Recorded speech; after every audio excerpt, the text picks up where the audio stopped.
Kamusta pong muli mga kababayan? Happy holidays po. Siyempre po, araw-araw, Pasko lagi. Magandang araw po. Tanghali, hapon, gabi, madaling araw po sa atin lahat. Saan man bansa o sulok ng mundo, tayo naroon. Naway maingatan po tayo mga kababayan. Ito po, katatapos lang po ng December 25 mga kababayan. Noong nakaraan po, meron pong isang issue na sinagot po ng tumatakbo pong senador na si Marcoleta mga kababayan. Isa pong vlogger. Mukhang yung vlogger po mga tambay ay mukhang magkakaproblema po. Ang vlogger na meron lang pong masabi, may masabi lang po ay talagang marites. Gumagawa po ng marites ang vlogger para po dito kay tumatakbong senador Marcoleta at kasama rin po si Kibuloy doon po sa billboard issue. Sinagot po ito ni Congressman Marcoleta mga katambay. At sinabi po niya dito, ang sagot niya ay talagang wala po siya kinalaman sa billboard at talagang natural lang po sa politiko na isama ang kanilang mga larawan katulad po ng billboard na hindi naman po sila ang may utos. Natural po yun. Nangyayari po sa mga politiko yun, lalo po kung ito'y malakas. Ikinakabit po ang mga larawan na ito sa ibang politiko. Di po ba? Pero, painggan po natin ang sagot po ng vlogger mga katambay na mukhang magkakaproblema po. Mukhang makakarma po yata ang vlogger mga katambay. Isang magaling na abogado po ang Congressman Marcoleta para gawan mo po ng mga marites, mga issue na hindi totoo. Ipinakakalat mo pa na ito ay dapat pang tanggalin ng Iglesia ni Cristo. Iglesia po yata ni Cristo ang Congressman mga kababayan. Painggan po natin ang vlogger mga katambay. Ito po yung sagot niya. At painggan din po natin yung unang vlog niya po about po sa billboard issue. Painggan po natin ang sagot niya, ang katwiran niya mga kababayan. So hello guys, it's me again, Alicia Nyo, at nagbabalik ulit para sa ating panibagong video. So ngayon nga po mga minamahal, pag-usapan natin itong billboard issue ni Rodante Marcoleta, Congressman Rodante Marcoleta. Dahil ang daming mga DDS ang inaatake ako, hindi lang sa aking YouTube account, hindi lang sa aking Facebook, pati na rin sa TikTok. Inaatake ako ng mga puon ni Rodante Marcoleta kasi ako daw po yung tinutukoy na vlogger na nag-content about sa billboard issue patungkol sa kanya. Okay, lilinawin ko unang-una, hindi po ako hihingi ng sorry. At never ko pong gagawing humingi ng sorry dahil wala pong mali sa komento ko. Kahit panoorin nyo pa po yung video. Ilalagay ko po sa description. Oo, dyan sa baba yung link at ipi-play po na. Pinagbibintangan daw po siya na nagpapakalat ng billboard issue. Ayon po rito sa vlogger kay Alicia. Pero ilalagay niya yung description sa baba nung video. Kahit daw po panoorin natin yung video. Ano ba talaga? Pinagbibintangan ka. Samantalang yung video, ilalagay mo pa yung video na ginawa mo. Ano ba yan? Ang bihira. Oh. Ituloy po natin. Natawa lang po ako doon sa umpisang salita po ng vlogger mga kababayan. Nakakatawa. Yung video sa dulo ng vlog na ito. Kung talaga bang may sinabi ako doon na clickbait. Yung title mga minamahal, nagtatanong ako, ano ba yung title ni Nina? Pakita ko sa inyo INC pinapatanggal na si Marcoleta sa kanilang relihiyon? Question mark. Nagtatanong lang yung tao. Pinapatanggal na ba si Marcoleta ng INC dahil sa kasama ni Rodante Marcoleta itong si Kibuloy sa kanyang billboard? Saan ba nang galing? Bakit ba ikinontent niya ni Nima? Nandito kasi ipakita ko sa inyo, post po yan, mga minamahal, ng Impact Leadership few days ago. Ano ba kasi yung nakalagay dyan? Yeah, mga tambay, medyo kinakabahan na po ang vlogger, mga tambay, dahil ito po ay pinalabas po ito at sinagot po. Mapapanood po natin ito dahil sa nasa media po ito, sa istasyon po ng I think Net25, yung sagot po ng Congressman Marcoleta sa issue na ito, na billboard issue na hindi naman po siya may kinalaman dito sa billboard na ito. Magkasama sila ni Pastor Kibuloy dito po sa billboard na ito. Pero dito po sa vlogger na ito ay talagang kumakambyo po. Humahanap po ng butas para po sabihin na wala siyang kinalaman o nagtatanong lamang, mga kababayan. Pakinggan pa natin. Kahit basahin nyo, nakalagay dyan, Kibuloy Marcoleta billboard spotted ahead of 2025 election. Tapos tingnan nyo, yung comment dyan, mga minamahal. Anyway, basahin lang muna natin. Tingnan nyo po, spotted, nakita, magkasama sa billboard. Pero ikaw, gumawa ka na agad na issue na pinatatanggal. Pinatatanggal na ba? Pinatatanggal agad? Nakita lang magkasama sa billboard? Di po ba? Yung ginawa mo content, malicious yung content mo. Talagang meron ka rong gustong sinasabi na guluhin ang grupo, lalo po ang sekta na Iglesia ni Cristo. Ginugulo mo 'yon kasi meron kang reason, meron kang gustong mangyari. 'Di ba? Lalo po sa grupo o sa relihiyon ng Iglesia ni Cristo, na isa pong Iglesia ni Cristo ang Marcoleta. Nakita niyo po yung pagtatanong niya. Malicious. Di ba? Kaya magagalit talaga sa iyo. Alicia, talaga magagalit sa iyo ang grupo o samahan ng Iglesia ni Cristo dahil yung pagtatanong mo ay hindi tamang pagtatanong 'yon. Nakita lang yung billboard pero nagtanong ka agad. Sinasabi mo nagtatanong ka lang. Wala pang issue na lumalabas dito sa congressman about sa kanyang reliyon, pero sa'yo, antimano, pinangunahan mo na agad. Di po ba? Abogado ang Congressman Marcoleta. Abogado, ikaw, marites. Marites ka lang. Marites na vlogger. Kaya, makakarma ka niyan. Makakarma ka niyan, Alicia. Marites lang ang daladala mo. Samantalang ang sinisiraan mo ay isang magaling na abogado at congressman. Pambihira ka, Marites. Kasi billboard featuring the Kingdom of Jesus Christ KOJC founder Apollo Kibuloy, who is facing human trafficking and child abuse charges, and Sagip Party List Representative Rodante Marcoleta was recently spotted along the SS Lex southbound lane. Yan po. Tapos nakalagay pa dyan, both Kibuloy and Marcoleta are gearing up as a senatorial aspirant for 2025 midterm election and blah blah blah. Yan yung katwiran niya, mga kababayan, ha. Hindi raw siya hihingi ng pasensya dito. Hindi raw siya hihingi ng pasensya, mga kababayan. Pero balik tanaw po natin yung sinabi niya ng unang vlog niya, mga katambay. Yung unang vlog niya, yung INC, pinatatanggal na si Marcoleta. Yun ang tanong niya, mga tambay. Yung kanyang vlog, yan po nakalagay. Makikita niyo po. Yan po ang vlog niya. Nakalagay po, INC, Iglesia ni Cristo, pinatatanggal na si Marcoleta sa relihiyon nila. Dapat nilagay mo, pinatatanggal na ba? Di ba? Na ba? Nilagay mo, pinatatanggal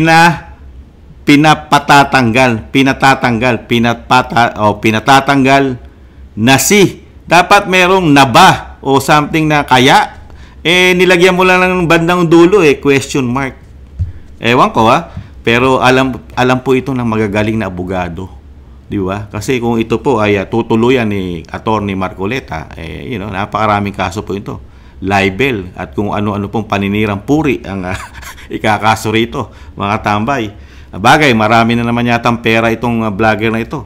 Mukhang nakaipon na po ng napakaraming pera kung ito po ikakasuhan ng congressman sa paninira. At kung kakasuhan din po ito na Iglesia ni Cristo, kung kakasuhan po itong vlogger na ito, mukha naman po maraming pera na. Marami na pong pambayad na abogado. Kasi yung title pa lang niya, kung pag-aaralan po ito ng magagaling na abogado, INC. Dinirekta niya po sa reliyon INC. Pinatatanggal na si Marcoleta sa reliyon nila. Ganun po Di po ba? Tapos nilagyan niya lang po ng question mark, mga katabay. Tingnan po natin sa mga darating na panahon kung bibigyan po ito ng aksyon ng INC at ng Congressman Marcoleta. Pakinggan po natin yung una kung paano niya po binanatan dito sa issue ng billboard. So, hello guys, what's up? It's me again, si Alicia nyo, at nagbabalik ulit para sa ating panibagong video. So, ngayon nga po mga minamahal, pag-usapan natin itong billboard na magkatabi. Pakita ko sa inyo ha, yan o. Billboard photos ni Pastor Apollo Kibuloy, yung peking appointed son of God, at itong si Rodante Marcoleta. Para mas malinaw, ipakita ko na lang yung picture dyan, no? Yan, nakikita nyo naman, no? So, pag-usapan natin yan.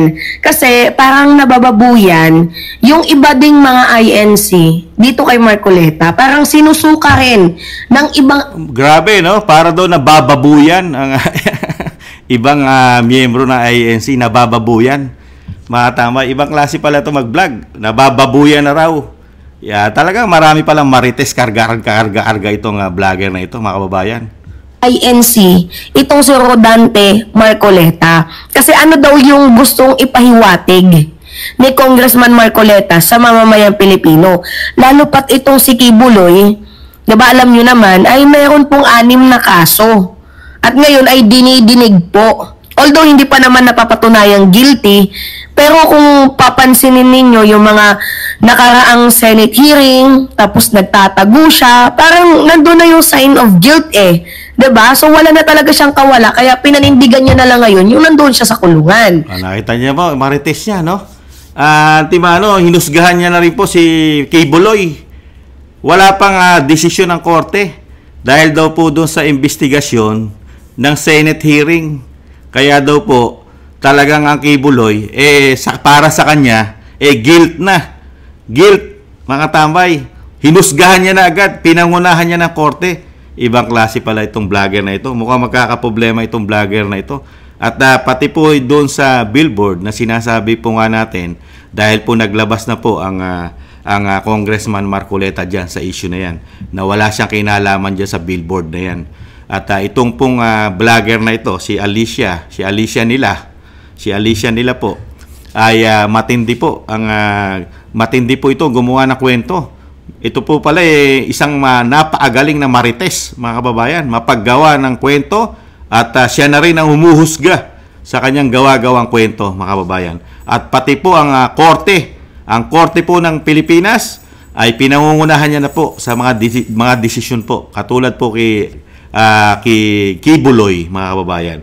At pati po, nakita po natin yung banat niya po sa Iglesia ni Cristo at kay Congressman Marcoleta, mga kababayan.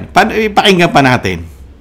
But anyway, mga pasensya na pala sa aking sa aking background, kung iba yung natin ngayon, hindi tayo nandun sa studio. Paano kasi, brownout dito sa amin, sa Northern Samar. Oy, shoutout sa mga taga Northern Samar dyan, grabe. Oo, yung ulan dito sa ate. Taga Samar po pala ito. Itong si Alice nila, mga tama, Alicia nila. Taga Samar. At magaling palang vlogger ito, mga taga Samar. Ito pa, tuloy natin. So, stay safe and ingat po sa mga fast forward po natin. Tingnan mo natin. Yan. Yan pa. Tapos yan. May picture ni Kibuloy Marcoleta. Teka natin.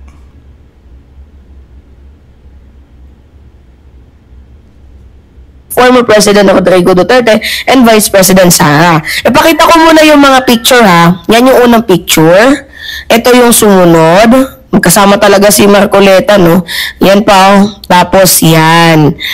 May picture ni Kibuloy Marcoleta, Kibuloy VP Sara, and former President Duterte, and Kibuloy itself mismo. So, ang dami mga nag-comment. Tingnan nyo to basahin natin to kasi itong comment ni Sagjir, meron naman talagang impact. Sabi dito ni Sagjir, ma-disfellowship dapat si Marcoleta sa INC. Kasi hindi ito katanggap-tanggap sa isang miyembro na umaanib at sumasama sa isang tao na gaya ni Kibuloy at mga Duterte. Nakatatak na rin siya sa pagkakatanggal ng ABS-CBN sa television network.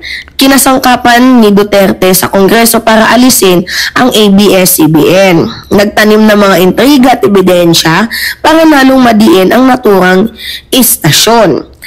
Ang dapat sana niyang tutukan ang violation nila, ngunit pinagpatong-patong ang akusasyon nila gaya ng ginawa nila kay former De Lima. Former Senator and Attorney Leila De Lima. Actually, mga minamahal, yung sa ABS-CBN, no doubt and no question na ako dyan.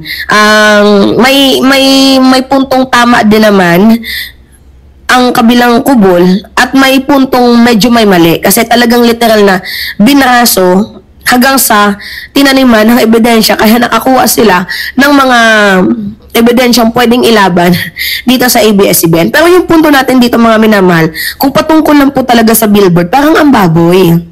Dahil unang-una, itong si former President Duterte is, di ba, ano kayo yung paggamit ninyo ng tingnan nyo yung tagline dito para sa Diyos at Pilipinas nating mahal. Di ba, huwag nyo gamitin yung Diyos kung kayo ay tatakbo. Huwag i-separate nyo sana yun. Kunyari, tatakbo kayo para mawala yung corruption. Ganun na lang yung ganung tagline nyo, mas okay na yun. Pero yung gagamitin yung para sa Diyos at Pilipinas nating mahal, parang nakakababoy. At dito naman sa parte ni Rodante Marcoleta, dapat umalis ka na lang muna dyan sa INC. Kasi yung ibang INC, parang nabababuyan sa ganyang klaseng sistema Oo, mga minamahal, parang ampang. Ayan, mga katabay, tinuturuan pa po si Congressman Marcoleta na umalis na raw po muna kayo sa INC dahil nabababuyan daw po ang INC sa inyo, mga tambay. Ayon po rito kay Alicia nila. Nabababuyan po. At wag daw po kayong gagamit ng may words po na Diyos pagdating po sa politika. Wag niyo raw po idadamay. Ibang klase po ito. Pwede po ito maging spokesperson niyo po ito. Ang mga Congressman Marcoleta, napakagaling po na utak nito. At advance po mag-isip ito. Mga katambay, iba po ito. Ibang klase.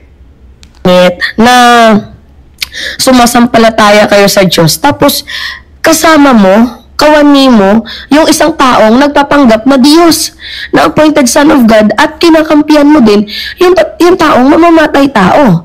Katulad ng former President Duterte. Nagigets niyo yung punto ko? Diba si Digong, talaga nga namang sabi niya, he don't care about human rights. Ayan, mamamatay tao daw po, mga kababayan. Lahat po, pinagbintangan niya na. Pati ang dating Pangulong Duterte ay mamamatay tao, mga kababayan. Pero wala naman siya sinasampang kaso. Dapat ito po dapat ang magsampa ng kaso, si Alicia nila, mga kababayan. Napakagaling po nito. At sa kanya po, lahat ay may problema at may kasalanan po. Lahat para sa kanya, ang kanyang babanatan. Binanatan niya po si Congressman Marcoleta, may kasalanan. Pinatatanggal niya sa Iglesia ni Cristo. At binanatan niya si Kibuloy, appointed son daw po. Talagang tama pa rin siya. Binanatan niya ang mga Duterte, ang dating Pangulong Duterte. Mamamatay tao, mga tabay. Hinusgahan niya na agad. Kaya po itong vlogger na ito, darating ang panahon, mga kababayan, mukhang maghihimas ng rehas ito. Maghihimas po ng rehas dahil po sa kanya mga binibitawang salita na parang hinuhusgahan mo na ang iyong kinukontent. Kinukontent mo, hinuhusgahan mo na agad na wala ka pa namang ebidensya. Wala pang ebidensya. Hinihiring pa ang kaso ni Kibuloy. Pero sa kanya, husgado ka na. Ganon din sa dating Pangulong Duterte. Tingnan pa natin, pakinggan pa natin yung iba. Ilathala. At saka ganon niya parang tingnan. Yung mga Pilipino na parang baboy. Na kapag wala na siyang pakialam. Kasi pag napagbintang ang adik yan, kahit di naman adik, ganon. Parang wala lang sa kanya yung buhay. Diba? So, nakakababoy. Kung ikaw ay isang religious group, nasa Tingnan natin. Napunta na po siya kay, fast forward natin. Tingnan po natin iba. Kaluluwa. Tapos, eto po. Sikmura. Yung isa, maraming inalisan ng hanap buhay. Yung isa, mapagsamantala sa kababaihan gamit ang ngalan ng Diyos. Nagiging ganyan yung komento ng mga Pilipino. Pisa natin. Yan. So, hello guys, what's up? It's me again, si Alicia nyo, at nagbabalik ulit para sa ating panibagong video. So, ngayon nga po mga minamahal, pag-usapan natin itong billboard na magkatabi. Pakita ko sa inyo Yan billboard photos ni Pastor Apollo Kibuloy, yung peking appointed son of God, at itong si Rodante Marcoleta. Para mas malinaw, ipakita ko na lang yung picture dyan, no? Yan, nakikita nyo naman, no? So, pag-usapan natin yan. Kasi, parang nabababuyan yung iba ding mga INC dito kay Marcoleta. Parang sinusuka rin ng ibang INC itong si Rodante Marcoleta. Kasi ano daw yung gustong ipahiwatig ni Congressman Marcoleta sa mamamayang Pilipino. Lalo pat itong si Kibuloy, diba alam nyo naman, ay mayroon pong 6 na kaso. At ngayon ay dinidinig po. Although hindi pa naman napapatunayang guilty, pero kung papansinin ninyo yung mga nakaraang Senate hearing, tapos nagtatago siya, parang Yan po, grabe niya po banatan si Apostol Kibuloy dito, si dating Pangulong Duterte. At syempre po, si Congressman Marcoleta, grabe rin niya po banatan, mga kababayan. Dito po sa sinasabi pong sinusuka na raw po ng mga miyembro. Iba, hindi naman po lahat, miyembro ng Iglesia ni Cristo. At tingnan po natin dito sa isa. May sagot po rito eh. Pinarinig niya po yung sagot po ni Congressman Marcoleta. I-pass forward ko lang po.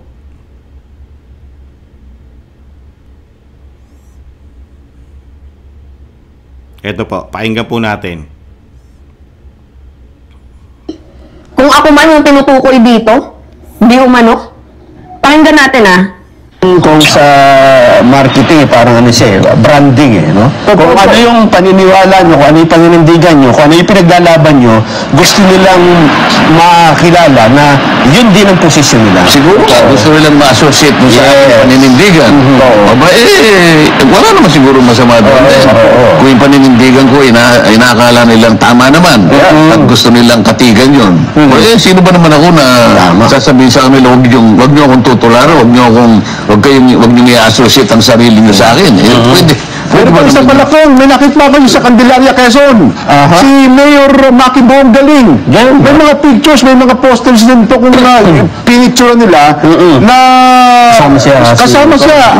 Ang dami po sa buong Candelaria. Disyembre pa lang din. Sabi ko, baka mamaya yung babae niya, pagka umabot ng halimbawa January, baka malito na siya sa dami ng mga tarpaulin. Kaya medyo ngayon pa lang ay mag-isip ka na, Miss Vlogger, dapat maintindihan mo na marami talaga ang kumakating sa paninindigan natin. Pero ako naman, Kong, yung mga kapatid, na lalo na po yung malawak na kaisipan, naintindihan po yun, Kong Wala akong duda dyan. Wala akong duda. Ang problema niya lang doon sa vlog niya, meron pa naman siyang parang pamagat. Clickbait po. Ipinatitiwalag na ng kanilang mga kapatid. Talaga. Siyempre, nakita mo, kagigising mo lang hindi ka pa nakakahigop ng kahit anong kape. Mabubuwisit ka rin din di ba? Kaya minsan Kong, pasensya na po. Ako naman Kong, naniniwala ko, ayaw din ng kaaway. Pero para sa akin Kong, makinig ang isip nun. Makinig talaga. Makinig ang isip po ng babae ng vlogger. Siya hindi na natin siya pinapansin Yung maaari lang na mailigaw niya. Nadaya niya. Yun ang ating gustong yun ang gusto nating mabantayan. Maitama para wag siyang mahiwalay. Ayun. Ako naniniwala ko, habang paparapit ng eleksyon, parami pa po ng paramihan na pwedeng mga tumatakbo, lalo sa local elections, ay sasama po ang inyong mga larawan, Kong. Pwede mo talaga mangyari. Mari naman mangyari yan. Palagay ko na baka masira ang ulo ng babaeng vlogger na. Kasi sana naman mo, gano'n. Ang akin lang gusto baka mahimasmasan naman, ituwid niya yung sarili niya, at maaaring isang araw mag-text siya sa'yo dyan. Humingi siya ng dispensa, tatanggapin naman natin. Kasi in-isolate niya yung isang billboard lang isang taong kasama niya. Palagi ko naman nakikita niya yung kamukha ng pinakita natin, yung isang congressman. Tinakot pa ako Ayan, tapang, mga bayan, Humingi tapang. ng dispensa. Ayan, tapang. Humingi ako ng dispensa sa mga taong hindi naintindihan yung content. Doon ako humingi ng dispensa. Pero sa ginawa kong content, hindi ako humingi ng pasensya. Dahil wala naman talaga akong sinabi na itong si Rodante Marcoleta ay pinapatiwalag ng INC. Nagtatanong lang ako. Nandun naman yung, may label doon may question mark. Kaya humihingi ako sa mga tao ng pasensya dahil hindi nila inintindi. Ayan, mga tambay, abogado na yung nagsabi. Mga tambay, abogado, pero mas magaling po ang isang marites, ang Alicia nila. Mga tambay, mas magaling pa po sa abogado na maalam sa batas at pinangangatwiranan pa po niya ang kanyang sinabing content, mga tambay. Sinabi na nga po natin, Malicious ang ginawa mong pamagat. You know, nakita niyo po yung ginawa niyang pamagat, mga kababayan. Ayan po, malinaw na malinaw. Yung sa vlog niya, malicious po yan. Mali. Talagang makakasuhan ka riyan. Napakabait pa nga ni Congressman Marcoleta. Sana daw po matauhan ka. Dahil hindi mo ba narinig ang sinabi ng congressman? Yung pag sinabihang matauhan ka, ibig sabihin nun, mali na ang ginagawa mo. Magbago ka nga. Di ba nasabi, sana isang araw magbago ka na. Dahil mali. Magkakaproblema ka pa. Pinagbigyan ka na nga ni Congressman Marcoleta. Kung iba-iba ang babanatan mo, binibigyan ka niya na ng warning. Mali ang iyong ginagawang content. Mali. Maling-mali. Wala kang mga ebidensya, pinatutukuyan mo na agad. Katulad po nito, dito pa lang po sa ginawa niya na pamagat, may problema na po siya ito dito, mga kababayan. May problema na po siya. Kasi, ano po ang sinasabi niya po dito sa pamagat doon sa kanyang ginawa content? INC. Pinatitiwalag na. Pinatatanggal na. Pinapatanggal. Biro mo, pinapatanggal. Ibig sabihin, pinaalis na. Pinapatanggal na. INC, Iglesia ni Cristo, pinapatanggal na si Marcoleta. Di po ba, direkta mo sinabi na yung INC, pinapatanggal na si Marcoleta. Yun ang sinasabi ni attorney. Attorney yun, si Marcoleta. At doon mo lang sasabihin, na sarili yun. Yung dulo po kasi, sarili yun nila. Tapos nilagyan mo lang ng question mark. You know, hindi parte ng pagtatanong yun. Dinirekta mo na kasi agad. Ano ba yan? Marites. Magkakaproblema ka. Maging aral sa'yo ito. Tapos kay tapang-tapang mo pa. Sobrang tapang pa ni Alicia nila. Mukhang may pinagmamalaki. Nakitaan na ng malaking problema sa hinaharap. Malaking problema yan. Napakatapang mo. Si Marcoleta pa lang yan, si Congressman Marcoleta. Wala pang sinasagot dyan si Kibuloy. Si Kibuloy, si Pastor Kibuloy, napakarami mo ring sinabi. Pinagbibintangan mo na siya sa lahat. You know, sa lahat, pinagbibintangan mo na siya, makasalanan siya na wala pang resulta ang korte. Wala pang hatol. Ganon din ang dating Pangulong Duterte. Pinagbibintangan mo na mamamatay tao ang isang Pangulo, ang dating Pangulong Duterte. Pinagbibintangan mo na.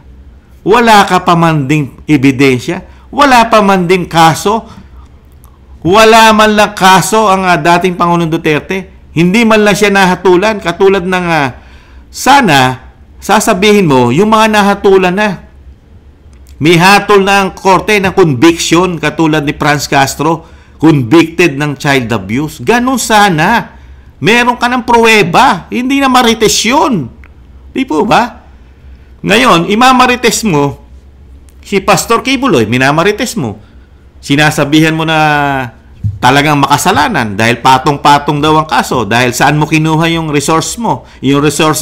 Saan mo lang kinuha yung ebidensya mo? Sa hearing lang ng Senado. Ibang klase ka. Tapos ngayon, dito naman po kay Marcoleta.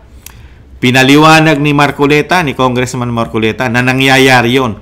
Dito ba, sa Quezon, sa party ng Quezon, napakarami niya pong billboard. Kasama po siya ron.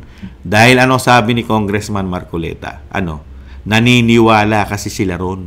Naniniwala sila doon sa layunin ni Marcoleta, kaya siya tumakbong senador. Pinaniniwalaan nila. Di po ba? Yung gagawin o yung magagawa ng isang Marcoleta sa Senado, nagugustuhan ng mga ibang politiko. Okay lang yon.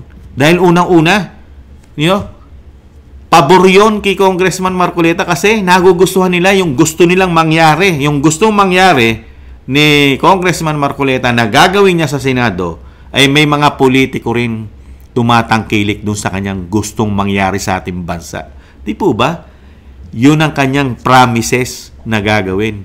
Tapos pagdating sa vlogger na ito, mga tambay, hinusgahan mo na, pati yung kanyang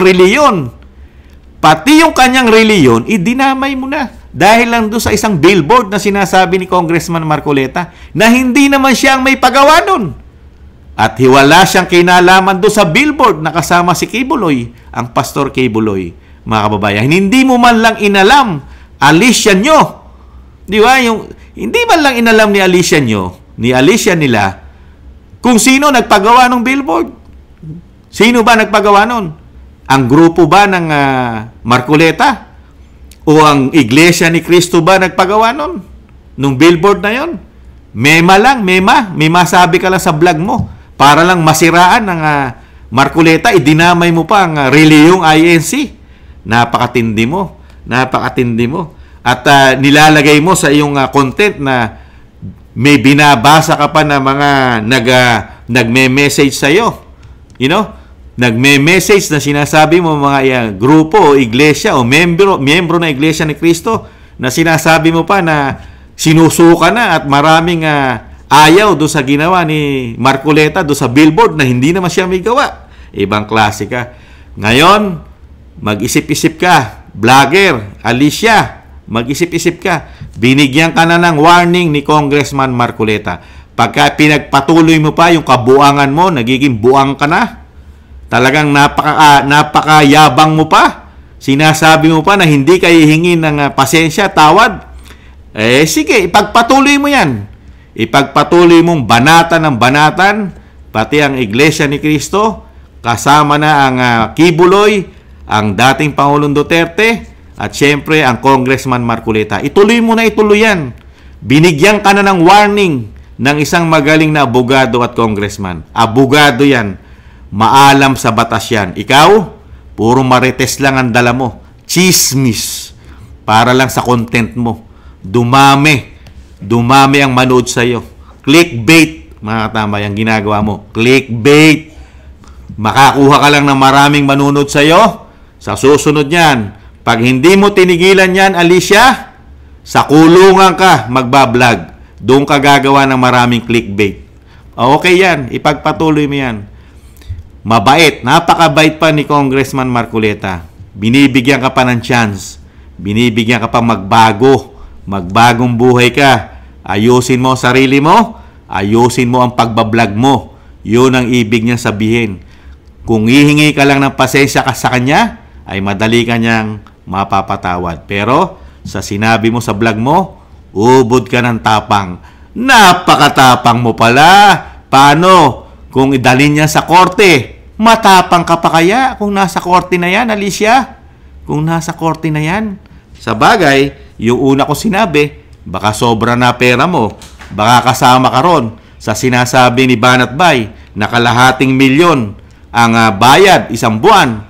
Talagang pupwede ka nga maging matapang dahil marami kang pambayad na katulad ng Dante Marcoleta na isang magaling na abogado.